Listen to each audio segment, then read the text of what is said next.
For millennia, the Motherworld has been governed by a lineage of 1,000 successive kings, whose dominance extended from their home planet to the conquest of new worlds for resources.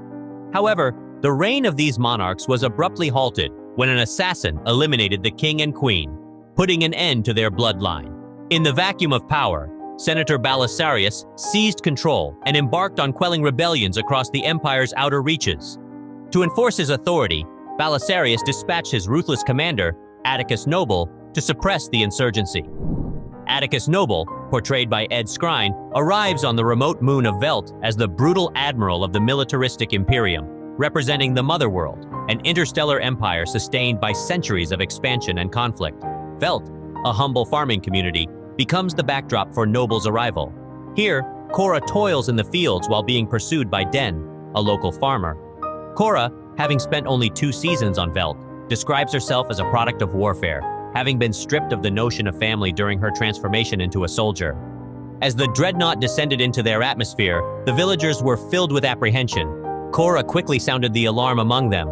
Among the villagers, Gunnar, a farmer, advocated cooperating with the Imperium, seeing them as potential partners. However, Cora countered, asserting that the Imperium's nature was to dominate rather than collaborate. She recalled how Gunnar had sold surplus produce to rebels in the previous season. Cora urged for compliance with the Imperium's demands before they resorted to more drastic measures. Sindri, the village leader, adamantly refused to entertain negotiations with the Imperium. Noble arrived, explaining that his troops were in pursuit of rebel siblings, Devra and Darien Bloodaxe, and offered to purchase the village's surplus grain at 3 times the market value. He cited the rebels' attacks on Imperial ports and stores, resulting in a shortage of provisions for the army. Despite Noble's offer, Sindri declined, citing the village's struggle to survive amidst rocky terrain and harsh winters. Gunnar contradicted Sindri, suggesting that the village might indeed have surplus grain. In a ruthless display, Noble executed Sindri and coerced Gunnar into preparing the required amount of grain within 10 weeks, leaving the village with barely enough to sustain itself. The village's harvest amounted to 12,000 bushels, of which Noble demanded 10,000 for the Imperium's army. Noble leaves behind a small contingent of soldiers, including Marcus, known for his cruelty, and Private Eris, who has grown disenchanted with the Imperium and the moral corruption of the Motherworld. Alongside them is a Jimmy robot, JC-1435, portrayed by Anthony Hopkins, assigned to oversee the harvest. The Jimmy robots, driven by a programming quirk, refused to engage in combat following the death of the king. Under the pressure of Marcus's harassment, Jimmy begins to exhibit signs of independence. Among the villagers, Sam extends empathy towards Jimmy and forms a bond with the robot.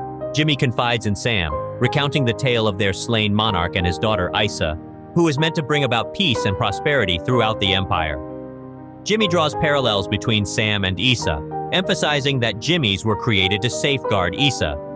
Meanwhile, Cora contemplates fleeing the village as Gunnar and Den opt to appease the Imperium and hope for mercy. However, her plans change when she discovers soldiers, including Marcus, holding another villager, Sam, and Eris hostage with intentions of sexual assault. Cora, portrayed by Sofia Boutella, intervenes and, with assistance from Jimmy, who has defected from the soldiers, eliminates the attackers.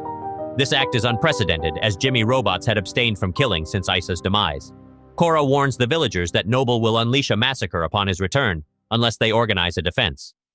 Cora and Gunnar set off for the port town of Providence with the intention of rallying fighters for the village's defense. Among their targets is Titus, a former Imperium general who betrayed his own forces. Accompanying Cora on this mission, Gunnar hopes to locate the Bloodaxe siblings, whom he had previously supplied with grain. During their journey, Cora confides in Gunnar about her past. She reveals that she was once a soldier in the Imperium, adopted and renamed Arthelaus by Belisarius, an Imperium commander who slaughtered her family and destroyed her home planet when she was just 9 years old. By the age of 18, she had risen to the rank of officer, fighting for an empire responsible for her family's demise. Cora recounts her role as the bodyguard of Princess Isa, believed to possess the power to grant life. Despite her efforts, Cora failed to protect Isa during her coronation, where the royal family was assassinated, leading Belisarius to declare himself regent and resume conquests. Upon reaching Providence, they discover from Gunnar's contact that Titus is likely on Pollux. Along the way, they enlist the help of smuggler Kai, who agrees to transport them to recruit Titus. During their journey to Pollux, Kai introduces them to 2 additional warriors, Tarek, a skilled beast tamer, and Nemesis, an adept swordswoman with cybernetic enhancements. Upon reaching a gladiator arena on a remote moon, they find Titus in a state of inebriation. Despite initial reluctance, Titus agrees to join their cause, driven by the opportunity to avenge his fallen soldiers who perished after his surrender to Belisarius. Utilizing Gunnar's prior connections with the Blood Axes, they journey to the planet Charon, the homeland of King Levitica, to negotiate with them and their rebellion, aiming to enlist their support. Darian agrees to aid in defending the village and brings along a group of rebels, led by Milius, while Devra opposes the idea of confronting Noble's formidable dreadnought, the King's Gaze, considering it futile and a drain on their resources. She argues that such a massive warship cannot be combated effectively with only a handful of fighters. Following their departure from Charon, Noble arrives and ruthlessly annihilates its inhabitants as punishment for aiding the rebels. Kai confides in Korra, expressing his newfound admiration for her cause, and decides to abandon his criminal lifestyle. He discloses his final smuggling assignment, intending to sever ties with that life, and join Korra in her mission to protect the village.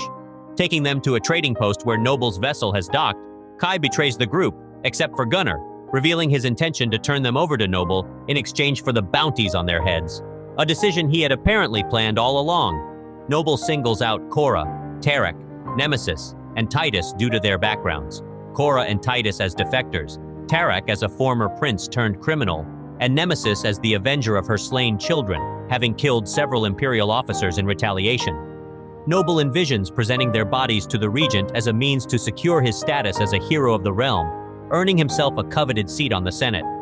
Kai pressures Gunnar to immobilize Korra, but Gunnar chooses to release her and ultimately dispatches Kai himself. The rest of the warriors are freed as well, sparking a fierce confrontation.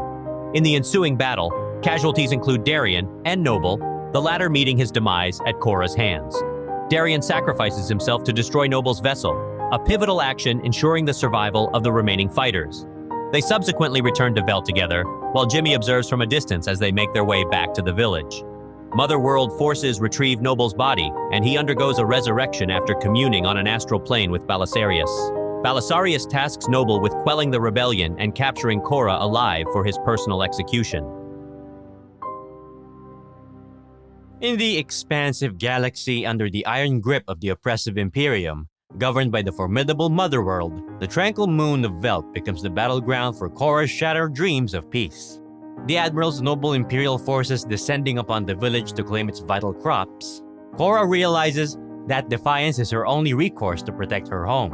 Joined by her steadfast ally Gunnar, they embark on a quest to assemble a courageous band of warriors to defy Noble's tyranny. Teased as Part 1, A Child of Fire, this cinematic odyssey, guided by the vision of director Zack Snyder and crafted in collaboration with Kurt Johnston and Shay Hatton, expands upon Snyder's original concept, once envisioned for the Star Wars universe. Across diverse planets, our protagonists journey, each stop a vibrant tapestry woven by the skilled hands of production designers. As the narrative unfolds, Snyder's boundless creativity hints at a universe ripe with untold tales, setting the stage for potential future chapters in this epic saga. In Rebel Moon, despite a stellar cast featuring Charlie Hunnam, Jimon Hounsou, and Ray Fisher, character development falls short. While Snyder teases intricate backstories for all, only Korra receives significant exploration through monologues and flashbacks. Though Korra shines as a captivating lead, her journey often lacks emotional depth. The ensemble suffers from underdevelopment, with minimal interaction among them. Jimmy emerges as the most fleshed out besides Korra, yet his presence diminishes early on. The film's main flaw lies in its fragmented narrative, focusing heavily on team assembly. While a sequel offers promise, the lack of robust character and plot evolution undermines the film's potential. Despite curiosity for what lies ahead, the ending lacks the urgency to immediately continue the story. For fans of Snyder's style, Rebel Moon promises familiar traits, impeccably sculpted characters, engaging in intense action scenes, visually stunning cinematography, and an abundance of slow motion, a technique some may find tiring, but let's not dwell on that. Following Snyder's tradition, Rebel Moon Part 1, A Child of Fire, will likely offer an extended director's cut on Netflix, potentially addressing some character and plot concerns. However, if an extended version is required to grasp only a fraction of the narrative, perhaps the original release falls short of its full potential. As thanks for watching the whole video, here's a picture of a cute puppy. And if you have a movie or TV show that you want us to cover, just comment it down below. We'll make a video of it in the future. Don't forget to like and subscribe. Check out our playlist for more recaps.